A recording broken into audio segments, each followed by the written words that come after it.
A lone caravan vanishes into the Sahara's endless dunes. This was the daily reality for ancient traders, where a single journey could mean fortune or a forgotten grave. Why would anyone gamble their life for silk and spices? We will uncover the dangerous allure behind legendary routes like the Silk Road, revealing how human ambition and the promise of impossible wealth built our world. What hidden forces drove merchants to face bandits, deserts, and deadly seas? By the end, you will understand the true price of ancient luxury and the psychology of those who dared to pay it. What does it truly take to risk everything for a chance at legend? That merchant standing on the Phoenician dock faced a choice that resonates through the ages. He could sell his wares in the familiar local markets, a safe path with modest but certain returns, or he could trust his ship to the merciless Mediterranean, chasing rumors of a land called Tartessos, a place of unimaginable silver wealth. This decision was a crucible of the human spirit. Historians like Peter Frankincense point to a potent cocktail of motives driving these individuals. It was more than simple greed. It was a deep, burning curiosity about what lay beyond the horizon, a powerful urge to see the maps filled in. It was the desire to build a legacy, a name that would outlive them, transforming a mere merchant into a legendary figure. The sheer scale of potential profit warped their perception of danger. This cognitive bias, where the glittering prize makes the threat of shipwreck or pirates feel like a manageable gamble, is the same force that drives modern ventures. These traders were the startup founders of their day, betting everything on a vision only they could see. They were pioneers whose office was the edge of the known world, fueled by a fundamental belief that fortune does not simply happen, it is seized by the bold. What inner force compels a person to exchange security for the siren song of the unknown? The answer lies not just in their minds, but in the physical treasures that awaited them. That pound of Chinese silk shimmering in a Roman villa represented a financial phenomenon almost impossible to comprehend today. The primary engine driving these expeditions was not just profit, but an astronomical profit margin that bordered on the mythical. Think of a Roman aristocrat paying a literal fortune for a fabric so rare and desirable it was frequently valued at its weight in gold. This was not a simple transaction. It was the culmination of a journey so long and perilous that the final price reflected every mile of desert crossed and every storm survived. Spices like pepper, cinnamon, and cloves were far more than mere seasonings. In a world without refrigeration, they were essential preservatives, and their possession was an undeniable signal of extreme wealth and status. This created a relentless demand that spanned continents, linking the farmer in Kerala, India, directly to the banquet tables of Rome. The financial transformation for a merchant was equally staggering. A single successful voyage could elevate a trader's family for generations, catapulting them from the ranks of commoners into the landed nobility. The markup was the stuff of legend. Goods purchased for a handful of coins in an Indian port could be sold in Rome for over 100 times their original cost. This was not simple trade. It was a form of economic alchemy, where courage and endurance were the ingredients that turned a dangerous journey into a vast, enduring fortune. These exotic commodities created a powerful feedback loop of desire and demand. The more the elites craved these symbols of status, the more merchants were willing to risk, and the more empires took notice, wanting their share of the wealth. This cycle of luxury was intricately tied to the very structure of power, but this unimaginable reward demanded an almost unthinkable risk. What did the journey to secure these luxuries actually cost in human terms? The astronomical profits of the spice trade did not happen in a vacuum. They were fueled by a powerful, silent partner, the imperial ambition of rising states. A single merchant's daring was one thing, but the scale of the Silk Road required the backing of empires like the Han Dynasty in China. Their primary motivation was not silk for its own sake, but survival and strategy. Facing relentless pressure from nomadic tribes on their borders, the Han sought allies to the west. By opening diplomatic and trade corridors, they were building a geopolitical buffer, and in doing so, they accidentally paved the way for caravans to carry silk to the world. This was the pattern. Empires provided the essential skeleton for commerce. They built the roads that crossed mountain passes, they stationed soldiers to guard against bandits, and they minted standardized coins so a merchant from Rome could do business in a market in India. This infrastructure transformed a treacherous, improvised path into a viable, if still dangerous, highway. For this protection and stability, the empires demanded their share. Heavy taxes on goods moving along these routes filled the state treasuries, creating a self-perpetuating cycle of wealth and power. An emperor adorned in African ivory or Indian pearls was not just displaying personal wealth. He was a living symbol of his empire's vast reach, a walking map of its influence. This symbiotic relationship meant that trade routes became the arteries of imperial power. They carried more than just silk and spices.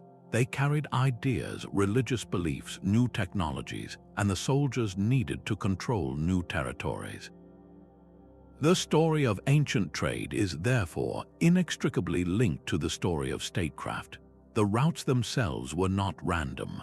They were carefully crafted instruments of policy, and to walk them was to traverse a landscape shaped by kings and emperors. The Silk Road was a tapestry woven from countless threads, not a single paved highway. Its name evokes images of camel caravans, but its reality was far more complex and dangerous. Picture a merchant leading his two humped Bactrian camels into the Taklamakan Desert. The very name of that place, Taklamakan, whispered a grim warning, often translated as the place of no return. These traders were not just carrying bundles of silk. Their camels were laden with delicate porcelain, revolutionary paper, and other treasures that would transform distant societies. This was the ancient world's internet, a slow-moving web that transmitted far more than material wealth. Along these dusty paths, the profound teachings of Buddhism flowed from India into the heart of China. In the other direction, sophisticated Roman techniques for crafting glass traveled eastward. Every oasis town was a hub of cultural fusion, where languages, art, and scientific ideas were exchanged as freely as coins. But this exchange demanded a brutal price. A merchant had to be a diplomat, navigating the shifting political loyalties of a dozen different empires and city-states. He had to be a survival expert, confronting the go-by desert's scorching days and freezing nights.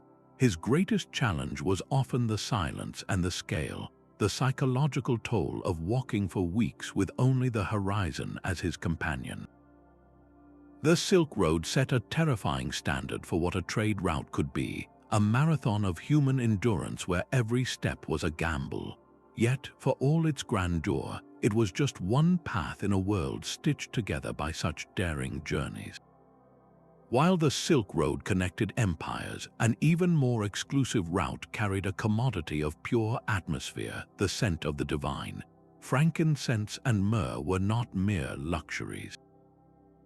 In the ancient world, their smoke was the very breath of prayer, a necessary conduit for communication with the gods.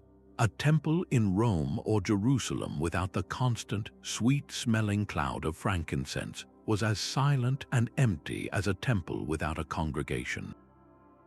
This spiritual necessity created a market with an almost infinite demand, and the supply was ruthlessly controlled. The gnarled, unassuming frankincense trees grew only in the desolate, sun-baked hills of Dhofar in Oman and parts of Yemen. The tribes who guarded these territories were not just harvesters, they were the gatekeepers to heaven itself, and they protected their monopoly with a ferocity born of immense profit. The raw resin was more valuable than gold by weight, but its journey had only just begun. Caravans of thousands of camels would form, starting their slow, perilous march north through the emptiness of the Arabian desert. This was not a single path but a network of life, a desperate dash from one precious water source to the next. The true test was the desert itself, a vast, silent ocean of sand where a single missed oasis meant a slow, agonizing death for every man and animal. The rewards for surviving this gauntlet were almost beyond calculation. A single caravan could carry a fortune so vast it could bankroll a kingdom. This wealth did not just disappear into the sands. It built cities of legend. Petra, the rose-red city carved directly into cliff faces, was not a natural wonder. It was a monument to the Incense Trail, a fortress and trading post that grew fantastically rich by taxing every sack of resin that passed through its narrow, hidden canyon. The allure here was different from the Silk Road. This was not about adorning the body or pleasing a noble. This was about securing a place in the afterlife, about fulfilling a divine command to worship with the correct, sacred aroma.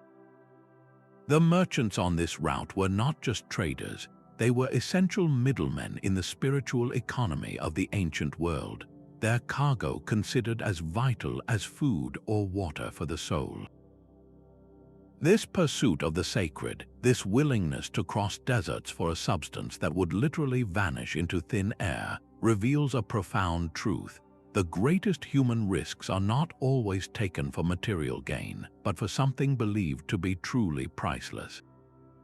And this same relentless drive would soon push traders beyond the edges of the map, onto the world's most unpredictable and terrifying highway, the open sea. Far to the north, where dark forests stretched for leagues, another kind of treasure was being pried from the earth. This was the Amber Road, a network of paths connecting the frozen Baltic coast to the warm shores of the Mediterranean. Its foundation was not silk or spice, but fossilized tree resin, a substance the ancient world called northern gold. A Viking trader on a Baltic beach would trade a handful of local goods for a lump of this raw, honey-colored material. In his hands, it was just a pretty stone, but he knew that in the sophisticated workshops of Rome, artisans would carve it into beads, amulets, and intricate figurines for the wealthy elite. This route operated on a powerful principle of geography and desire. Amber was common enough along the Baltic to be collected by the basketful, but south of the Alps, it was a breathtaking rarity. Its value was created entirely by the dangerous distance it had to travel. The journey itself transformed a local curiosity into an object of imperial luxury. The path these traders took was not a sun-baked desert track, but a shadowy trail through ancient, uncharted woodlands. The dangers here were as dense as the foliage.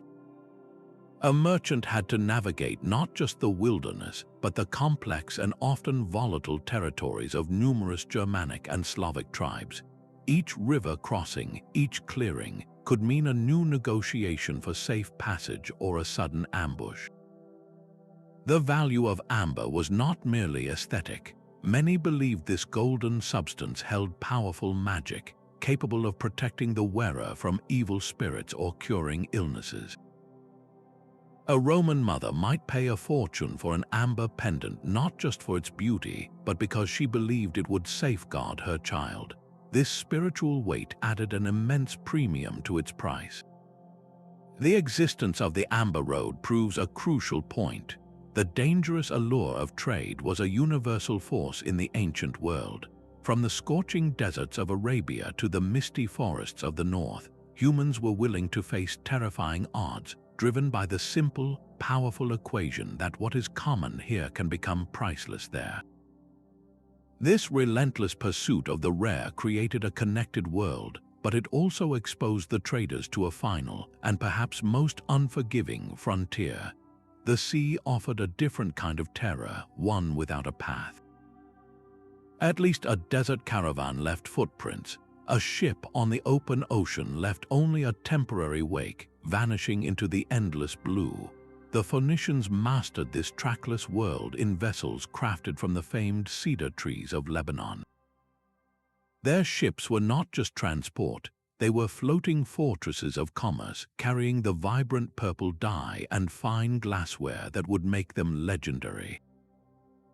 Their ambition was breathtaking, pushing beyond the Pillars of Hercules, what we call the Strait of Gibraltar, into the violent, unknown Atlantic. They were searching for tin in the misty islands of Britain, a metal as crucial as oil is today for forging bronze, the backbone of ancient armies and tools. These sailors had no GPS, no detailed charts of the depths. They navigated by the sun by day and the unwavering North Star by night, reading the ocean's moods and the flight patterns of birds to guess the direction of unseen land. A single miscalculation, a sudden storm, or an encounter with pirates who knew the shipping lanes as well as they did, and the sea would claim everything, leaving no trace. This was a gamble where the entire investment, the ship, the crew, the cargo, could be lost in a single, furious hour. Yet, the ocean itself provided a strange kind of schedule. In the Indian Ocean, traders did not fight the elements, they learned to ride them. The monsoon winds were a natural, seasonal engine. For 6 months, the winds blew steadily from the southwest, perfect for sailing from Africa to India. Then they reversed, blowing from the northeast for the other half of the year, carrying ships back home. This created a rhythmic, predictable pulse for trade, but it was a schedule written in stone. A merchant who arrived at an Indian port too late to catch the return monsoon faced a stranded, expensive wait of months, his profits slowly eaten away by lodging and security. The rewards for perfect timing, however, were beyond anything a land route could offer. Why deal with a dozen middlemen, each taking their cut, when your ship could sail directly to the source? A captain could stand on a beach in Sri Lanka and purchase sapphires and pearls directly from the divers. He could load his hull with peppercorns from the very groves where they grew, cutting out every tax and toll between there and Rome. This direct access to the source created profit margins so large they funded entire civilizations. The relentless pursuit of this maritime wealth became the greatest engine for technological innovation the ancient world had ever seen. Ship designs evolved from fragile riverboats into sturdy, deep-sea vessels with multiple sails and sophisticated rigging. The development of the lateen sail, a triangular sail that could catch the wind from the side, was as revolutionary as the invention of the steam engine. It allowed ships to sail almost against the wind, freeing them from the whims of direct currents and opening up entirely new trade routes. This was not innovation for its own sake. It was a story of necessity and greed forging better tools to chase an ever grander prize. The sea was the final and greatest frontier for the ancient trader, a liquid desert where the stakes were absolute, and the spoils, for the few who mastered it, defined the course of history. A caravan master's first and most vital decision was when to depart. He had to read the desert like a living map, understanding that a journey begun just 1 week too late could mean encountering the killing winds of a sandstorm or the silent, creeping advance of dunes that had shifted since his last crossing. His authority was absolute, born from experience that his merchants and guards simply did not possess. He was a master of logistics in a world without room for error. Every waterskin, every sack of grain for the camels, every bundle of silk had to be accounted for. with its weight and value balanced perfectly against the endurance of his animals and the distance to the next uncertain well. This was not a simple administrative task. It was a high-stakes calculation where a miscalculation in water meant thirst-crazed camels, and a misjudgment in pace meant missing a crucial resupply at an oasis, dooming everyone. The caravan master was also the chief diplomat. His journey was a moving negotiation, a continuous series of meetings with local chieftains whose goodwill was the only true guarantee of safety. He paid tolls and offered gifts not as bribes, but as investments in a safe corridor, building a reputation for fairness that would protect the next caravan bearing his seal. His knowledge of languages, customs, and hidden rivalries was a treasure more carefully guarded than any spice in his bags. What was the true source of his power? It was information, the location of a secret spring, the mood of a border warlord, the shifting allegiance of a desert tribe. These were the currencies that built empires of commerce. This deeply personal, human knowledge was the invisible infrastructure upon which all the glittering wealth of the trade routes truly rested. The most valuable cargo on these ancient routes was often invisible. While merchants focused on the weight of silk and the count of coins, they were unknowingly carrying something far more transformative, the very fabric of civilization itself. A single caravan did not just transport goods, it was a living, breathing cultural crossroads on the move. A Buddhist monk seeking shelter with a group of merchants for protection could carry sutras that would eventually reshape the spiritual landscape of all East Asia. In the other direction, a Nestorian Christian fleeing persecution might find a new home and establish a community in a Central Asian oasis town, his faith taking root in a place he never knew existed. The bustling caravanserais, those fortified inns that dotted the trade routes, were not just places to rest, they were the ancient world's most dynamic social networks. In these crowded courtyards, a merchant from Alexandria might share a meal with a scribe from India, their conversation a blend of Greek and Sanskrit, while outside, artists compared the techniques of Roman mosaics with the motifs of Persian miniatures. Even the most basic daily routines were transformed. A culinary habit like noodles, born in one part of the world, could travel thousands of miles to become a staple in another, forever changing local diets. This was globalization in its most primal and powerful form, not a policy decided in a palace, but a natural human process born from movement and encounter. The flow of ideas was just as potent as the flow of spices. The most profound consequences of trade were often the ones no one intended. The merchants themselves, focused on profit, became the unwitting agents of a technological revolution that would redefine global power. Papermaking, a Chinese secret, did not stay secret for long. Its journey west along the Silk Road was slow but inevitable, and when it finally reached the Islamic world and then Europe, it shattered the old systems of record-keeping and communication, making knowledge cheaper and more accessible than ever before. The compass, another Chinese invention, began as a mystical tool for geomancy, but in the hands of Arab and later European sailors, it became the key to navigating the open ocean, unlocking the age of exploration and colonization.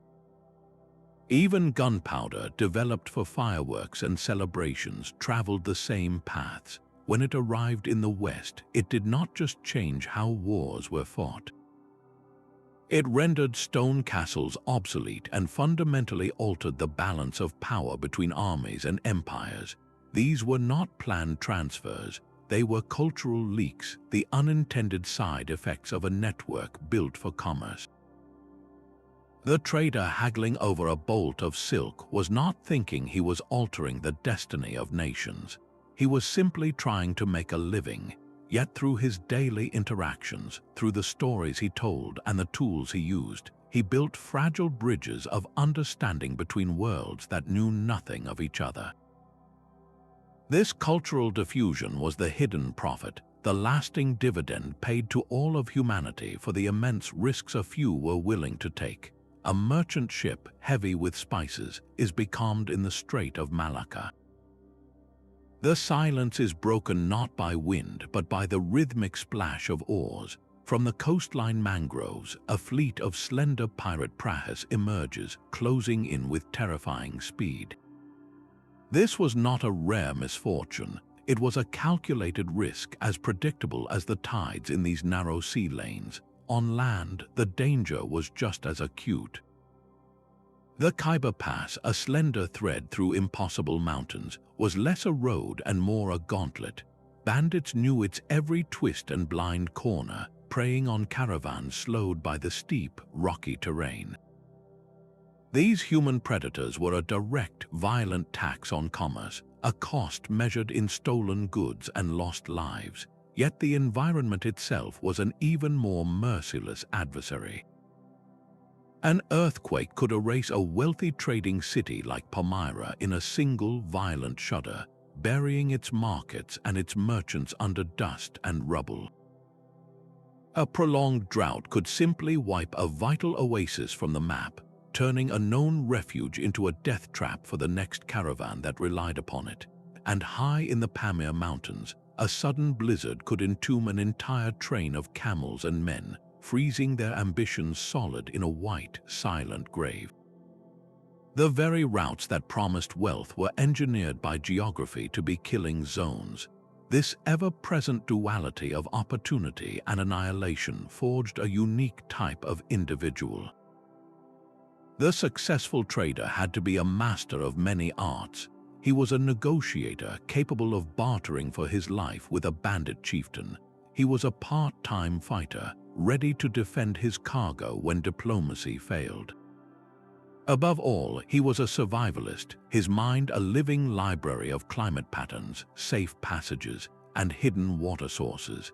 His resilience was the true, unbreakable thread that held the entire tapestry of ancient trade together. How did societies back home even begin to manage such monumental risk from a distance? This deep knowledge of the world was a trader's most vital possession, a living map written in the stars, the waves, and the wind. Long before magnetic needles pointed north, the Polynesians embarked on voyages across thousands of miles of open ocean. Their vessel was the entire Pacific. They learned to read the refraction of light on clouds, a faint greenish glow that hinted at a distant, unseen atoll. They memorized the specific flight paths of seabirds at dusk, knowing which species would always return to land, revealing the direction of the nearest shore. Most remarkably, they felt the ocean itself. By lying in their canoes, they could detect the subtle patterns of swells, waves that bounced off faraway islands and created a complex, intersecting web of movement. To them, the sea was not a blank, terrifying emptiness. It was a textured, pulsating highway filled with signs for those taught to read them.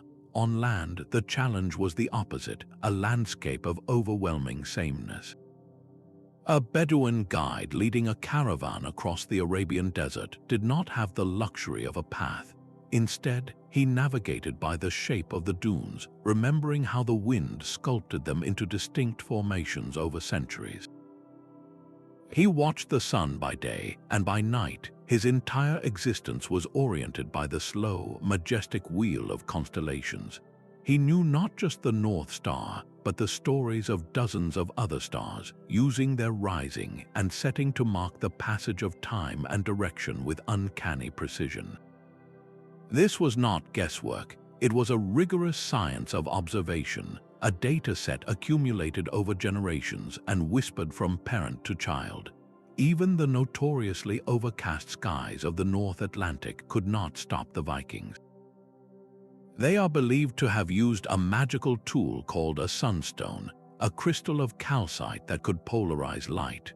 By looking through this crystal and rotating it, a skilled navigator could locate the position of the sun hidden behind thick cloud cover, finding a faint, glowing reference point in a uniformly gray sky.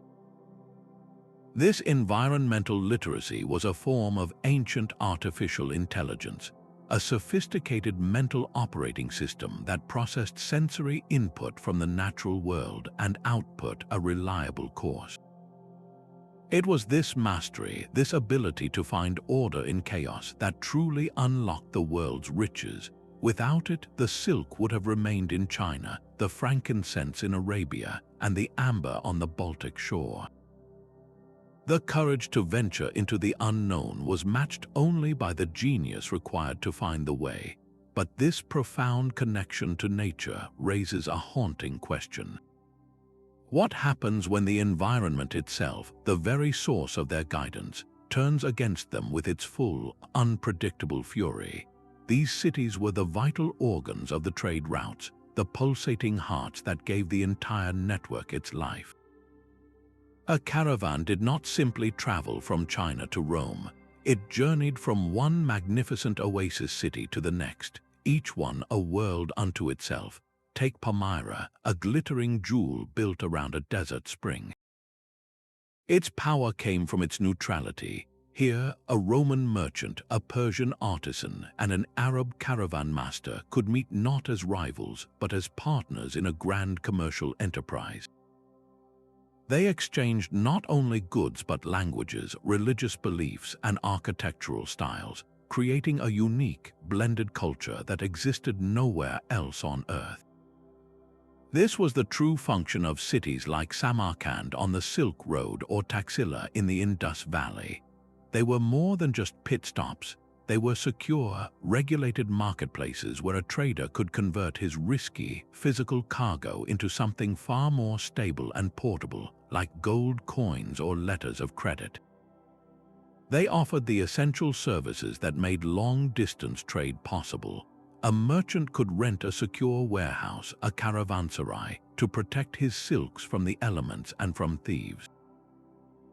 He could hire local craftsmen to repair his wagons and reshoe his camels.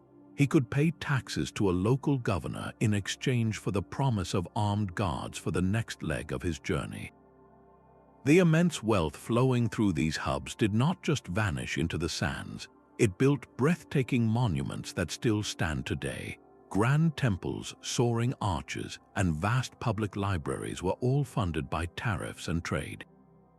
These cities became centers of learning, attracting the greatest minds in mathematics, astronomy, and medicine, who exchanged ideas as freely as the merchants exchanged spices. The intermediary city was the genius invention that tamed the wilderness. It transformed a terrifying, unpredictable trek into a series of manageable, profitable stages. The rise and fall of these urban centers directly dictated the health of the routes they served. When Palmyra was sacked, a crucial link in the chain was broken, and the flow of commerce shuddered to a halt for generations. Their prosperity was the true barometer of global connection, proving that the greatest journeys are never made alone, but are sustained by a string of thriving, collaborative way stations. A single merchant's ledger could hold more power than a king's decree. The wealth generated from these perilous journeys did not just buy luxury. It purchased status, influence, and ultimately, a rewriting of the rules of society itself. Consider the Medici of Florence. They began as wool traders and bankers, members of the merchant class that was traditionally kept far from the halls of noble power. But their financial empire, built on the intricate movement of goods and credit across Europe, gave them a resource more potent than any ancient title. They became the lenders to popes and kings, and in a few generations they were the de facto rulers of Florence, their patronage birthing the Renaissance. This was not an isolated event. Far to the east, the immense profits from the Indian Ocean spice trade financed the rise of powerful sultanates in places like Malacca. Control over a single strategic port could generate revenue that dwarfed the income from vast agricultural lands, allowing a new merchant aristocracy to forge a kingdom from commerce. Yet this same economic force could also shatter empires. For Rome, the insatiable appetite for silks, spices, and pearls from the East created a devastating trade imbalance.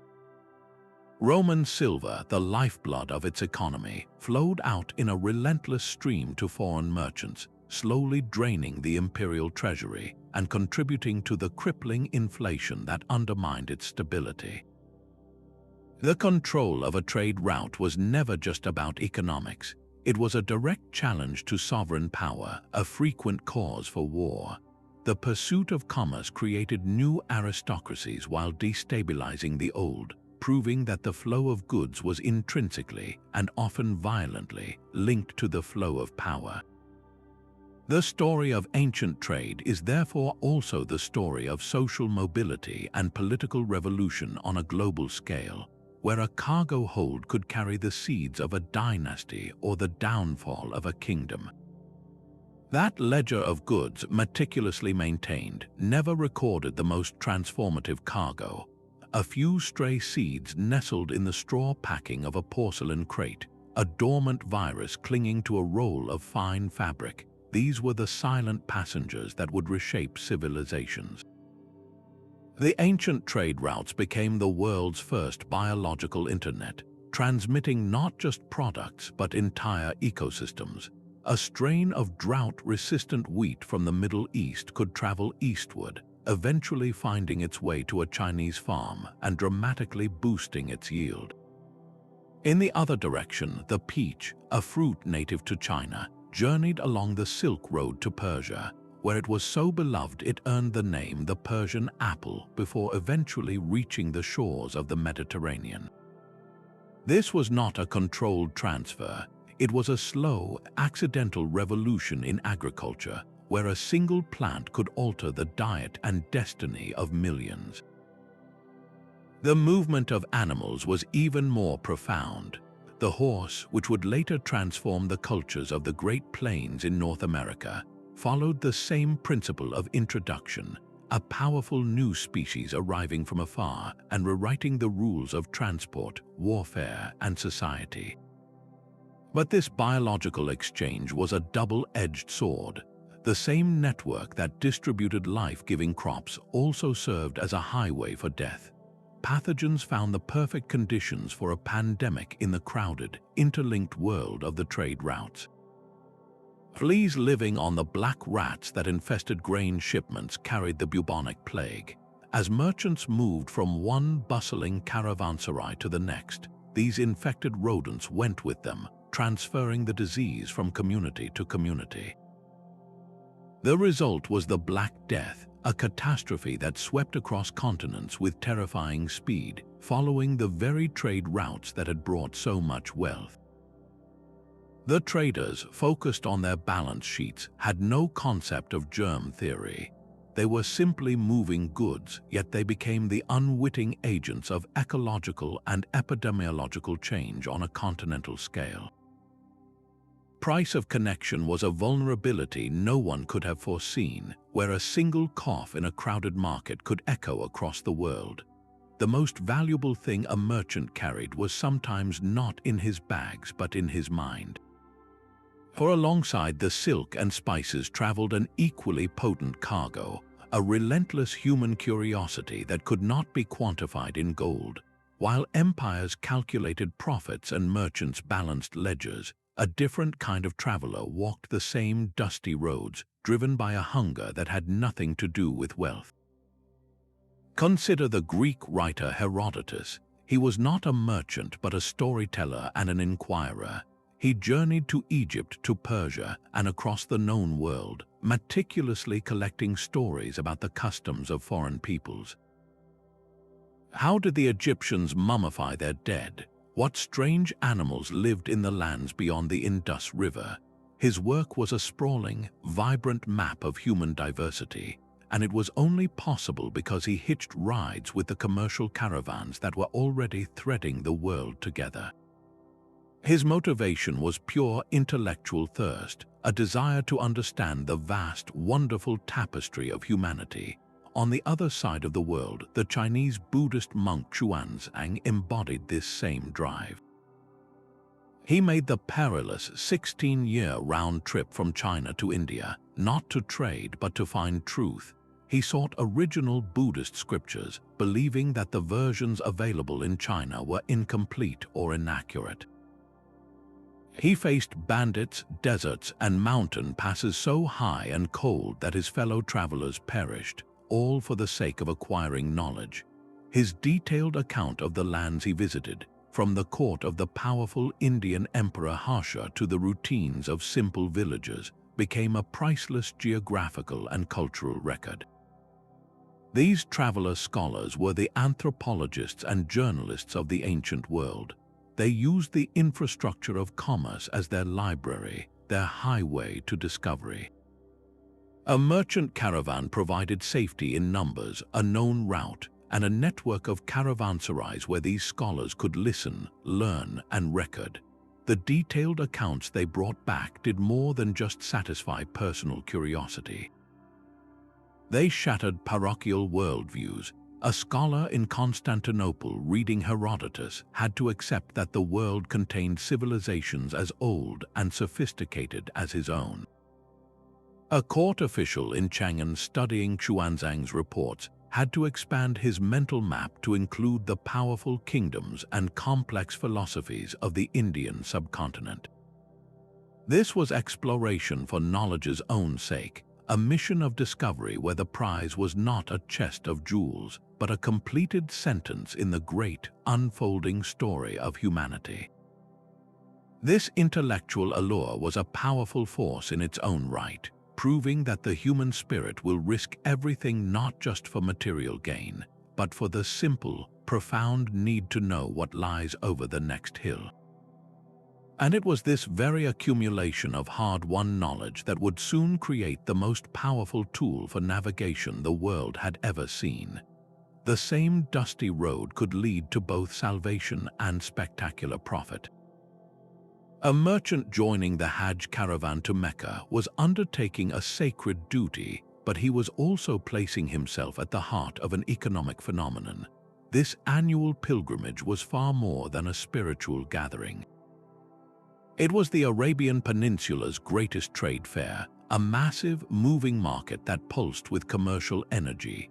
Pilgrims from across the Islamic world traveled for months in vast, organized caravans departing from Damascus, Cairo, and Baghdad. For a merchant, this was the safest possible passage. He paid a fee to the caravan leader, gaining the protection of thousands of fellow travelers and the official guards hired to ward off desert raiders. His camels carried not just supplies for the journey, but bales of Egyptian linen, Iraqi dates, and Persian perfumes to sell in the bustling markets that sprang up around the holy sites. The pilgrimage was a built-in customer base, a guaranteed assembly of devout consumers from dozens of different cultures. A pilgrim from Spain might purchase fine incense from Yemen as a sacred souvenir, while another from India could barter for African ivory. This synergy was not accidental. It was a brilliant, practical symbiosis. The merchants' fees helped fund the caravan's infrastructure, providing water and security for all.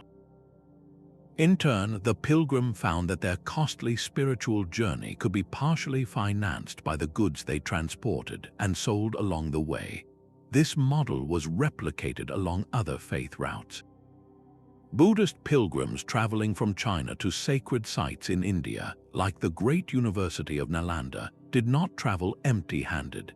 They carried silks, ceramics, and other valuable items to offer as donations to the monasteries.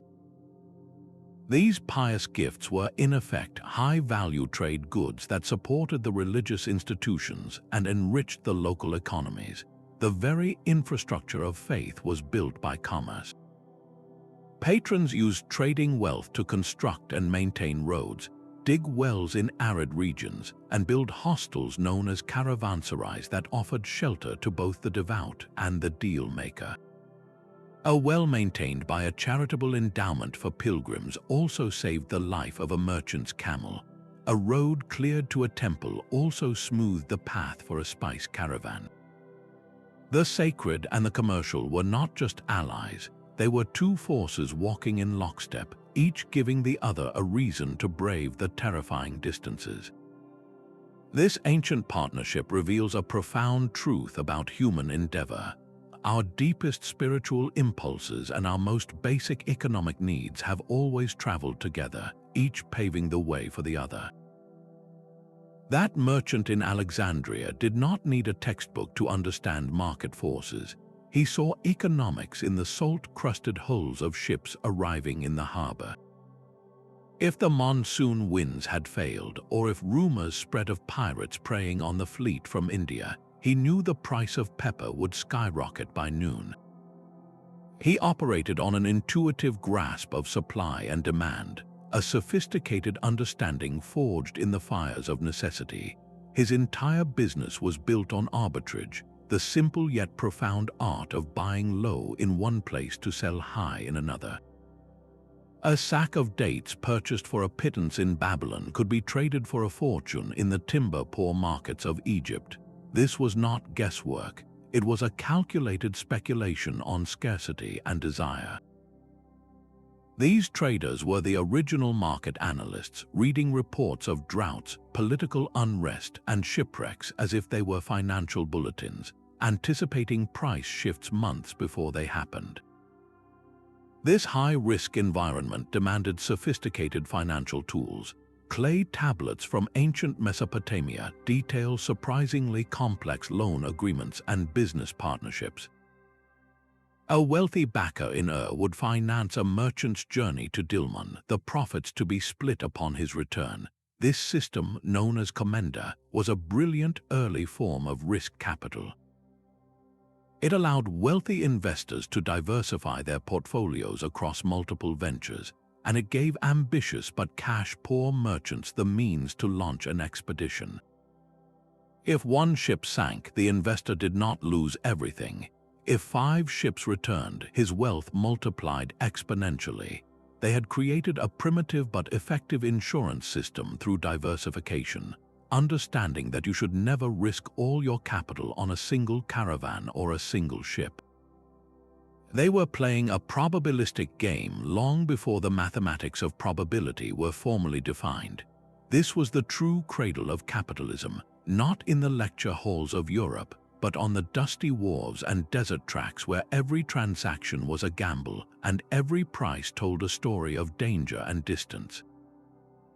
The relentless pursuit of profit, tempered by the need to manage colossal risk, built the financial bedrock of the modern world.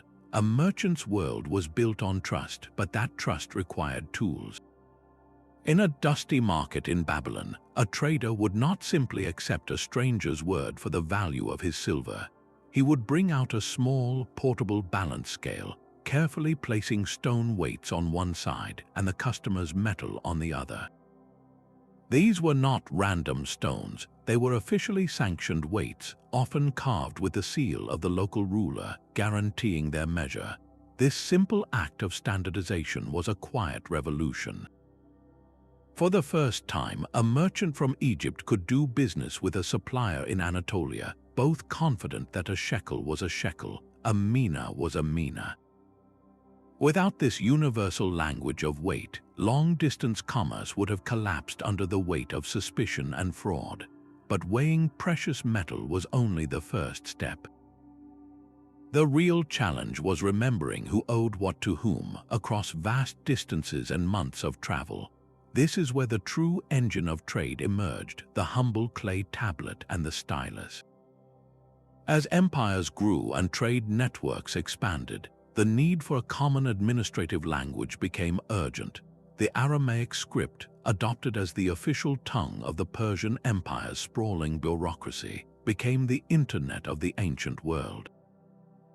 A trade contract written in Aramaic could be understood by officials from the Nile to the Indus. Scribes trained in this script became as vital as the merchants themselves. their careful records tracking debts, partnerships, and inventories, creating the first paper trails of global business. Yet, all the record-keeping in the world was useless if the goods could not move. The true unsung hero of overland trade was not the camel, but the saddle designed to harness its power. Early saddles were little more than blankets, limiting how much a camel could carry. Then came the North Arabian saddle, a rigid, frame-like structure that distributed weight evenly across the animal's strong back. This single invention transformed the camel from a pack animal into a desert supership, capable of carrying hundreds of pounds of cargo for weeks across the most arid landscapes. It was this technology that unlocked the vast, empty spaces of the Sahara and the Arabian deserts, making the Incense Trails and trans-Saharan gold routes a logistical possibility. At sea, a parallel revolution was underway. For centuries, ships were largely prisoners of the wind, able to sail only when it blew from directly behind them. The invention of the lateen sail, a triangular sail mounted at an angle, changed everything. This ingenious design allowed a ship to sail into the wind, not directly, but in a zigzag pattern known as tacking. Suddenly, the Mediterranean and the Indian Ocean became more predictable, more navigable highways. A captain was no longer forced to wait for a favorable wind. He could now make his own luck, reaching ports and markets that were once considered impossibly upwind. From the balanced scale to the written contract, from the camel saddle to the agile sail, these were the fundamental technologies that tamed the chaos of distance. They were the practical, unglamorous gears in the great clockwork of ancient trade, turning the dream of legendary wealth into a repeatable, manageable process. The ledger of profit and loss never accounted for the silent debt accumulating to the planet. The very success of these trade empires was built upon an immense and often irreversible environmental cost. To construct their legendary fleets, the Phoenicians engaged in a systematic deforestation of the great cedar forests of Lebanon. Each vessel required massive timbers, and over centuries, the hillsides were stripped bare, transforming lush ecosystems into rocky, eroded landscapes. This was not a mere side effect. It was a direct, calculated exchange of natural capital for commercial power. On land, the impact was just as severe. A bustling caravanserai, that vital sanctuary for travelers, became an ecological black hole. Thousands of camels, horses, and donkeys would be gathered in one place, their constant grazing denuding the surrounding area of every scrap of vegetation. The fragile soil, exposed and trampled, would quickly erode, leading to localized desertification that pushed the desert's edge ever outward. The demand for luxury goods created a relentless hunting pressure. Elephants were pursued for their ivory tusks, a commodity so valuable that entire herds were hunted to regional extinction in North Africa and the Middle East. The same fate befell certain species of scented sandalwood and other slow-growing trees, harvested without thought for replenishment. Even the earth itself was not spared. Mines dug for silver in Greece or for turquoise in the Seine left permanent scars, their slag heaps and poisoned runoff a testament to an industry focused solely on extraction. The trade routes were the ancient world's global supply chain, and like their modern counterparts, they consumed resources at a staggering rate. This historical perspective forces a difficult question. How do we balance our relentless drive for commerce with the health of the very world that sustains us? The choices made by those ancient merchants, in their single-minded pursuit of wealth, set a precedent that echoes through the ages, reminding us that the price of a luxury item is often paid not just in gold, but in the quiet, steady degradation of our shared home. A merchant's return to Baghdad was never just a delivery of goods. It was a performance, a chance to spin the raw, terrifying experiences of the journey into something magical. Around the flickering light of a caravanserai fire, the near disaster with a sandstorm could transform into an encounter with a desert jinn. The strange, towering waves of the Indian Ocean became the lair of a monstrous sea serpent. This was the birthplace of legends like Sinbad the Sailor, a hero who was essentially the ultimate merchant, whose 7 voyages embodied every hope and terror of the profession. His stories were not mere escapism. They were a psychological toolkit for a life of unimaginable risk. When Sinbad outwitted a giant or escaped a valley of snakes, he was modeling the ingenuity and resilience every real merchant prayed they possessed. These tales served as both warning and inspiration, codifying the unwritten rules of survival in a world where maps were blank and dangers were limitless. The routes themselves became canvases for the imagination. The Silk Road was not just a path through Central Asia. In the popular mind, it wound through valleys where diamonds glittered under the feet of giant eagles, and past mountains inhabited by tribes of men with the heads of dogs. These were not random fantasies, they were distorted echoes of real reports. A merchant might have glimpsed a large baboon and described it as a dog-headed man. He might have heard a local legend about miners using eagles to snatch gems from inaccessible cliffs, and by the time the story reached Rome, it had become a literal valley of diamonds guarded by mythical birds. This folklore was the ancient world's version of a documentary, blending fact and fiction to explain the unexplainable. It turned the terrifying randomness of a trade voyage into a structured narrative with heroes, monsters, and most importantly, a triumphant return with a chest of gold. This storytelling was a vital coping mechanism, transforming the trader from a simple businessman into an epic adventurer, and making the unbearable risks of his profession a source of immortal legend. The caravan master's intricate knowledge of desert stars and mountain passes could not protect him from a force with no respect for borders. The legendary trade routes did not simply fade away, they were shattered by a cascade of catastrophes that rewrote the entire map of global connection. In the 14th century, the Black Death swept along those very highways, a grim passenger in the holds of ships and the saddlebags of merchants. It did not just kill people, it killed the networks themselves. Ports fell silent, caravanserais emptied, and the complex web of trust and credit that stretched from Europe to China simply snapped under the strain of mass death and economic collapse. The demand for luxuries vanished overnight when societies were focused solely on survival. Just as these lands began to recover, a new political earthquake shifted the foundations of trade. The rise of the Ottoman Empire placed a stranglehold on the critical land routes to the east. Suddenly, the spices and silks that reached Europe came with a heavy premium, taxed by a powerful intermediary that controlled the gates. This was the urgent financial pressure that launched 1,000 ships. European kingdoms, desperate to bypass the Ottoman grip, bet everything on the ocean. They poured their resources into maritime technology and a new, daring kind of explorer, one armed not with camels but with caravels. The old world of stepping stones and oasis towns was about to be rendered obsolete by a direct, watery highway.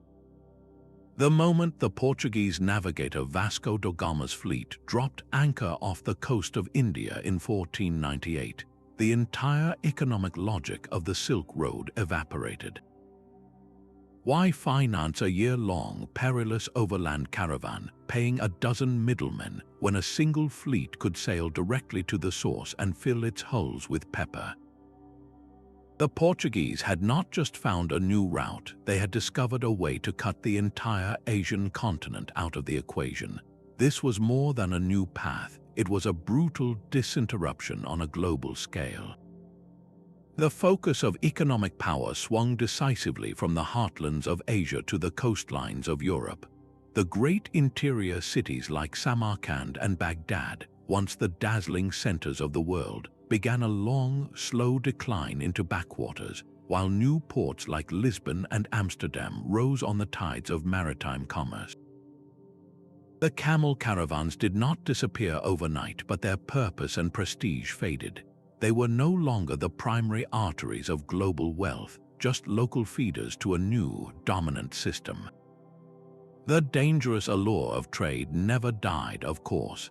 It simply found a new theater for its dramas, transferring its risks from the shifting sands of the desert to the unpredictable fury of the deep ocean. The age of the legendary land routes was over, but the human hunger that built them was only just beginning its next, even more ambitious chapter. A Roman coin rests in the red soil of southern Vietnam, far from any legion's march. This solitary object, unearthed by an archaeologist's careful brush, is a single line in a story written across the globe. The grand narratives of merchants and empires are supported by this physical evidence, the silent testimony pulled from the earth. Each discovery is a puzzle piece confirming the incredible scale of ancient trade. The shipwreck known as Uluburan, lying off the coast of Turkey, is perhaps the most breathtaking example. This single vessel, which sank over 3,000 years ago, was a floating microcosm of the late Bronze Age world. Its hull contained raw ivory from Africa, copper ingots from Cyprus, ebony from Egypt, and beautiful Baltic amber, all resting together on the seabed.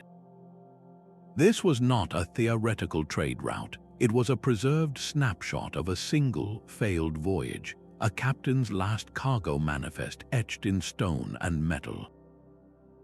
These finds do more than just list goods. They reveal the sophisticated logistics behind the journeys. The chemical analysis of pottery shards can trace a clay jar back to the specific quarry where its material was dug, mapping its journey from a workshop in Mesopotamia to a kitchen in the Indus Valley. Even the skeletons of traders themselves have a story to tell. Isotopic analysis of the teeth from a burial site in Samarkand can reveal that the person grew up hundreds of miles away, proving the movement of people, not just products. The crumbling walls of a caravanserai in the Karakum Desert speak of the daily rhythms of this life.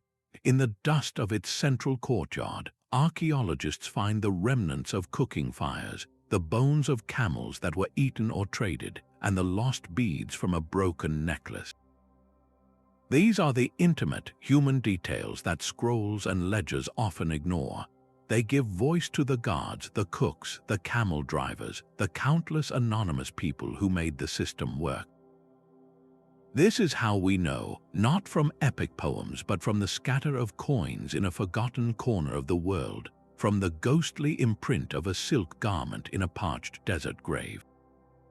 Archaeology transforms abstract historical figures into real people who lived, traveled, and dared, confirming that their world was as vast and interconnected as our own. A Roman coin in Vietnam and a shipwreck off Turkey are not just artifacts. They are the ancient roots of the world you inhabit right now. The ghostly outlines of the Silk Road are permanently etched into our modern landscape.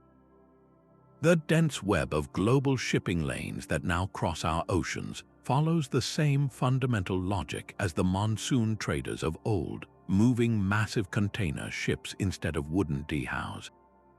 The flight paths of jet aircraft trace invisible highways in the sky that mirror the overland trails of camel caravans, carrying passengers and priority cargo instead of silk and amber. Our world did not become interconnected in the last 50 years. That process began millennia ago, and we are simply living with its latest, most accelerated iteration.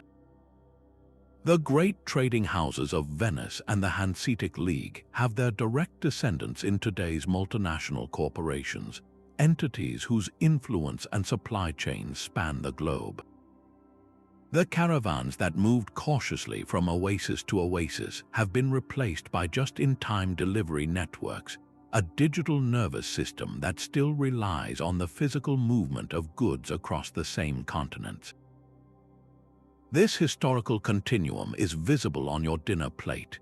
The tomato in your pasta is a food that originated in the Americas, traveling to Europe along new maritime routes. The spices in your curry tell a story of ancient exchange between India and the rest of the world. The very words we speak are layered with this history, carrying linguistic fossils from dozens of languages that met and mingled in bustling ancient markets. Our major religions spread along these same paths, their messages carried by pilgrims and merchants who walked the dusty roads together. This profound cultural blending, this slow cooking of human civilization, was the ultimate and most lasting product of the trade routes. They did not just move goods, they built the bedrock of our shared global identity.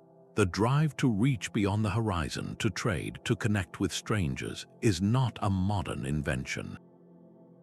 It is a fundamental part of our story, a deep-seated human impulse that those ancient merchants embodied with every step they took into the unknown. Their legacy is not confined to museums. It is the very air of our interconnected world, a world they dared to imagine and then, against impossible odds, they built.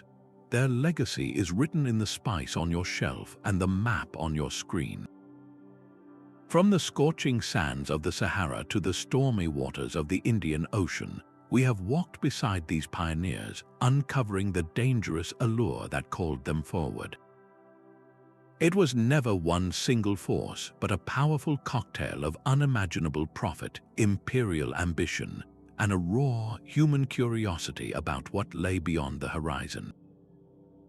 These individuals were the architects of our first global age, braving bandits, pirates, and merciless elements to weave a fragile web of commerce and culture that connected continents.